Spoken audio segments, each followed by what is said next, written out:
Todos nós sabemos que a cultura egípcia é repleta de grandes enigmas. A primeira, como as pirâmides foram construídas. Como eles tinham conhecimentos tão avançados sobre medicina, astronomia, engenharia, física e química.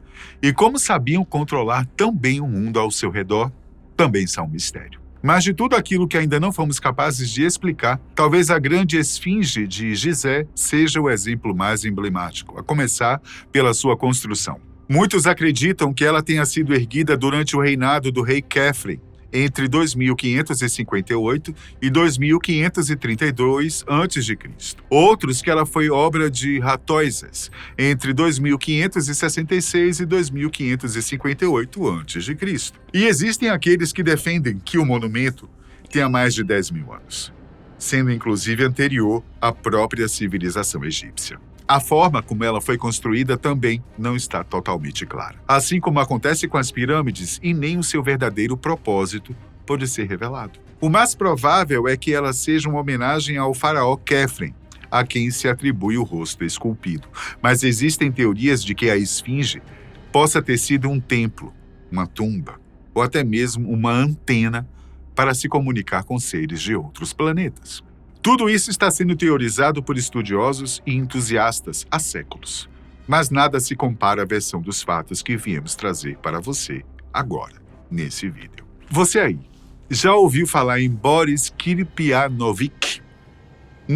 Trata-se de um garoto russo, nascido em 1996, que é considerado um gênio, uma criança superdotada. Mas isso não é tudo. Boriska, apelido pelo qual ele ficou conhecido, alega que já viveu em Marte em uma outra vida e que se reencarnou na Terra para ajudar os humanos e impedir que tenhamos o mesmo fim catastrófico de seu planeta natal. E para provar todas essas alegações, ele nos forneceu várias respostas que estamos buscando há milhares de anos, inclusive sobre os segredos escondidos na grande esfinge de Gizé. Embora o caso Boriska não seja particularmente recente, ele continua chamando bastante atenção. A primeira vez que ouvimos falar sobre ele foi em 2004, depois que o escritor e professor universitário russo Gennady Belimov publicou um artigo contando a experiência de passar um tempo ao lado do garoto na pequena cidade que ele morava com sua mãe. Depois, em 2008, a dupla Kerry Cassidy e Bill Ryan viajou para este mesmo local para se encontrar com Boriska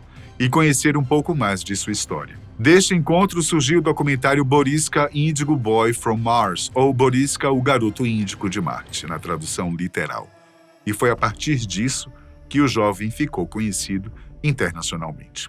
Para quem não está acostumado com o termo índigo, é uma palavra usada por uma corrente teológica para designar crianças altamente evoluídas espiritualmente que teriam reencarnado na Terra para iniciar uma evolução espiritual nos humanos. Por isso eles são extremamente inteligentes, verdadeiros prodígios e guardam memórias de suas vidas passadas, para que não se esqueçam de sua missão. Boriska é, sem sombra de dúvidas, um dos exemplos mais notórios dos casos noticiados de crianças índigo. Sua mãe disse aos entrevistadores que o garoto era capaz de levantar e sustentar a cabeça com apenas 2 semanas de vida, algo que é esperado para bebês de 2 a 5 meses.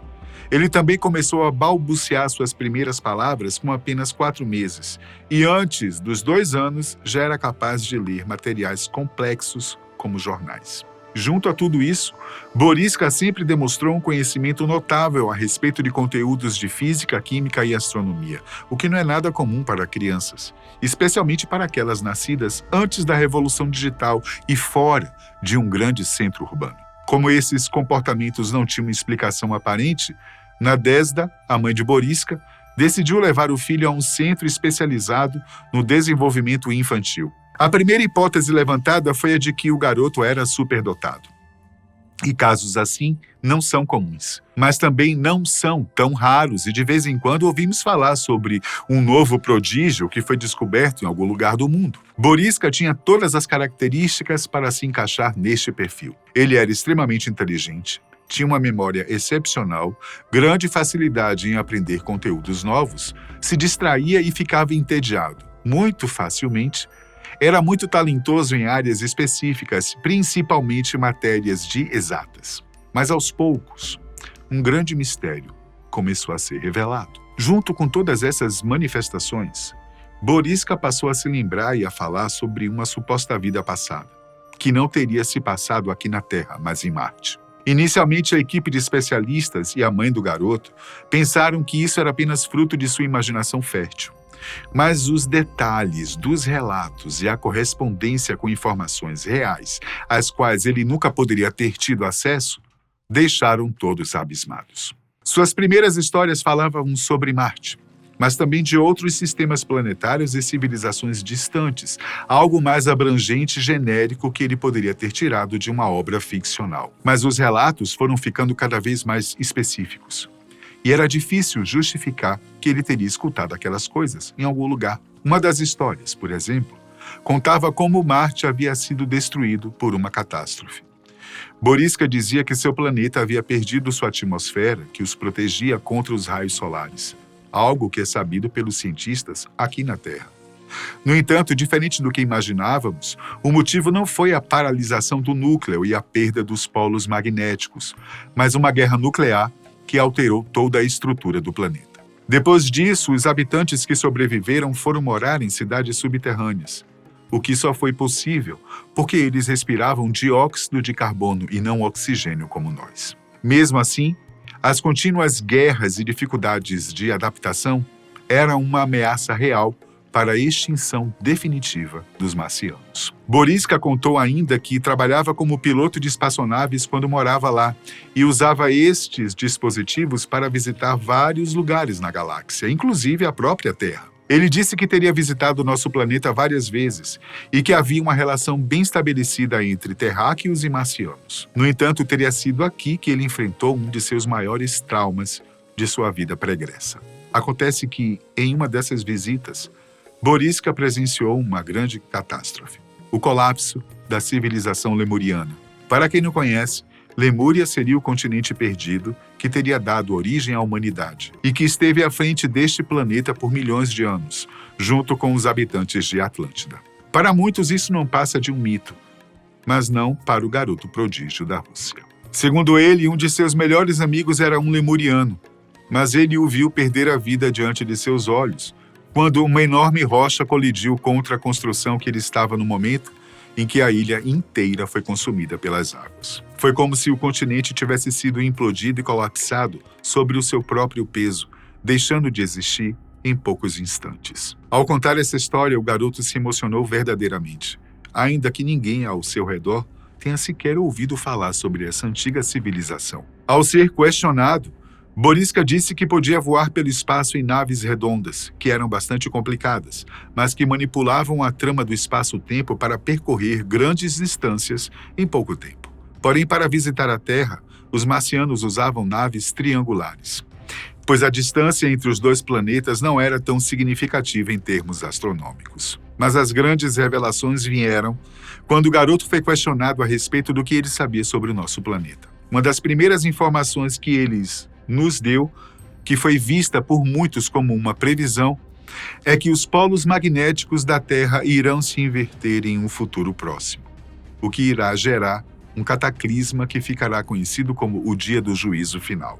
Os polos magnéticos do nosso planeta são bastante complexos, mas eles se dividem basicamente em dois, o norte e o sul, que também são nossos polos geográficos. De forma simples, eles são sustentados pela movimentação do nosso núcleo e produzem uma camada de proteção que, junto com a nossa atmosfera formada por gases, nos protege da radiação solar. Acontece que de vez em quando esses polos se invertem, assim como acontece com os ímãs, mas isso produz graves consequências. A última vez que isso aconteceu foi há 42 mil anos atrás, num evento que ficou conhecido como La Champ, que extinguiu boa parte dos seres vivos que viviam aqui. Durante a inversão, nosso planeta fica temporariamente exposto, o que é suficiente para provocar grandes estragos.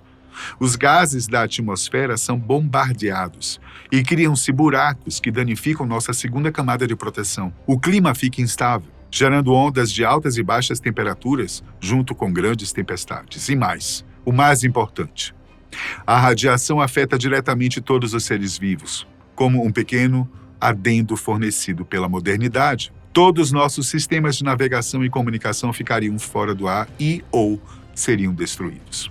Deu agora para entender que não seria um evento simples de enfrentar, não? Boriska não nos disse exatamente quando isso irá acontecer, mas ressaltou que será um fenômeno sem precedentes. E ele também disse que nós prestamos pouca atenção em civilizações importantes como os maias, e que nós sabemos muito pouco sobre este grande povo que já havia acumulado muito conhecimento naquela época.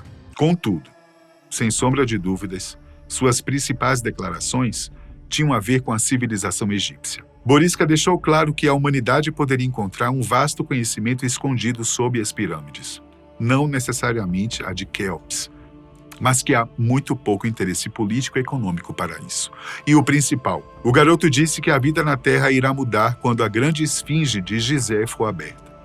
Segundo ele, ela guarda um mecanismo de abertura atrás do que seria sua orelha, mas ele não pôde se recordar exatamente aonde.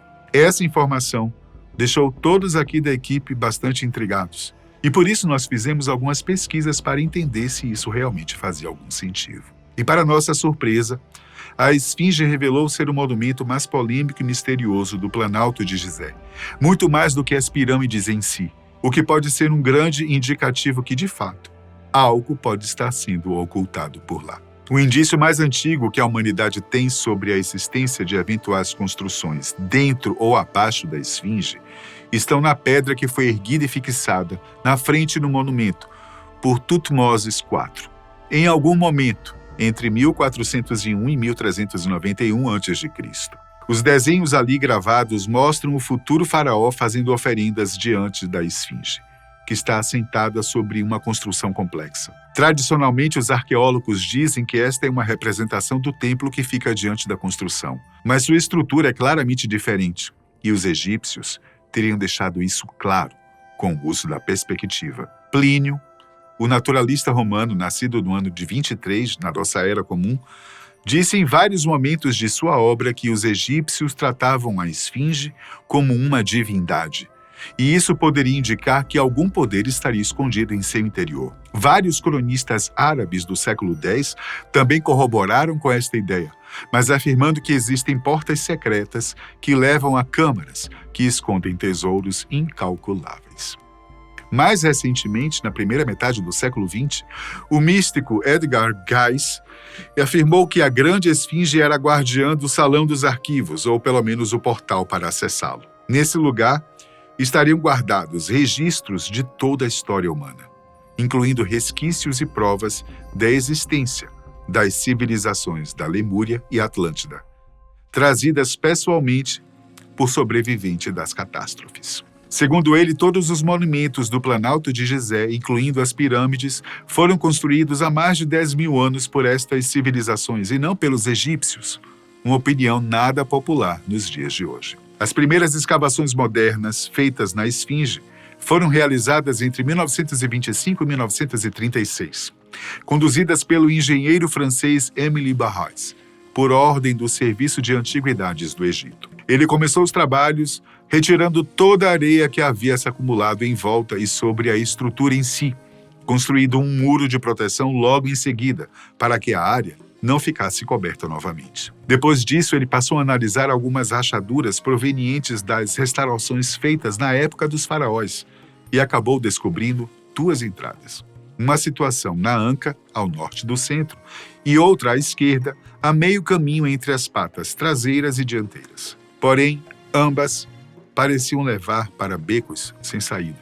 Por isso ele tirou centenas de fotografias e selou novamente. Também foi encontrado um buraco quadrado de aproximadamente 1,50 m de lado e quase 1,80 m de profundidade no topo da cabeça. Mas não havia nada lá, e eles interpretaram como sendo uma estrutura para fixação de algum adorno. Todos esses achados foram esquecidos com o tempo. Em 1977, uma equipe liderada pelo físico americano Lambert Dolphin, da Universidade de Stanford, realizou outra pesquisa usando tecnologia de medição de resistividade elétrica nas paredes da esfinge. A técnica auxiliava na detecção de anomalias de acordo com a resposta obtida através de eletrodos que emitiam corrente elétrica nos blocos de rocha. No entanto, essa medição não era tão precisa e seria difícil diferenciar uma rachadura de uma câmara. Por isso, os resultados não foram tão animadores. Em 1980, engenheiros do Ministério da Irrigação do Egito foram medir a profundidade do lençol freático nas proximidades da esfinge, uma pesquisa que não necessariamente estava ligada com o monumento em si. Mas, para a surpresa deles, a broca perfurou cerca de 15 metros até bater em uma coisa sólida. Escavações posteriores mostraram que era granito vermelho, o mesmo tipo que foi usado na Câmara do Rei da Grande Pirâmide. O problema é que esse tipo de rocha não é encontrado ali. Então não se tratava de uma formação natural, mas algo construído, como uma câmara ou uma passagem. Várias pesquisas posteriores foram feitas usando radares eletromagnéticos, sismógrafos e até pequenas perfurações autorizadas pelo governo egípcio, mas nada de relevante parece ter sido encontrado. Apenas túneis sem saída, câmaras que aparentemente foram feitas para aliviar a pressão da estrutura. No entanto, muitos pesquisadores disseram que o governo do Egito havia barrado a divulgação de resultados, ou impedido a continuação das escavações quando eles estavam prestes a descobrir algo. E isso inclui a tumba de Osíris, uma entrada descoberta em 1999 pelo Dr. Zahi Hawass, o mais importante arqueólogo do Egito, responsável pela supervisão e controle de todas as escavações naquele país. Um programa de TV da época disse que o pesquisador teria encontrado um poço que dava em uma câmara subterrânea nos arredores da esfinge, e que o material usado na sua construção seria o mesmo empregado nas bordas da tumba de Osíris. Mas a divulgação desses achados também não foram adiante. E também é curioso pensar que nenhuma técnica moderna de investigação, como a muografia, está sendo usada para revelar o interior do monumento. Essa, em específico, usa raios com partículas pouco interativas, os muons, para rastrear estruturas rochosas como vulcões, mas também é empregada em outros casos, como nas pesquisas das pirâmides. Por que algo assim ainda não foi utilizado na esfinge? Além disso, existem muitas outras dúvidas que ainda não puderam ser respondidas, como o padrão de erosão encontrado no monumento. Existe uma teoria que diz que elas podem ter sido provocadas por água. O único problema é que as chuvas torrenciais naquela região deixaram de existir há cerca de 10 mil anos antes da transição para o clima árido do deserto. Isso coloca a construção da esfinge em um período anterior aos egípcios, o que é totalmente contraditório com o que sabemos, mas está perfeitamente alinhado com as revelações de Boriska Kiprianovic. Agora, diz aí, quem é que está certo nessa história? Eu acho que só o tempo é que vai dizer pra gente. Até a próxima.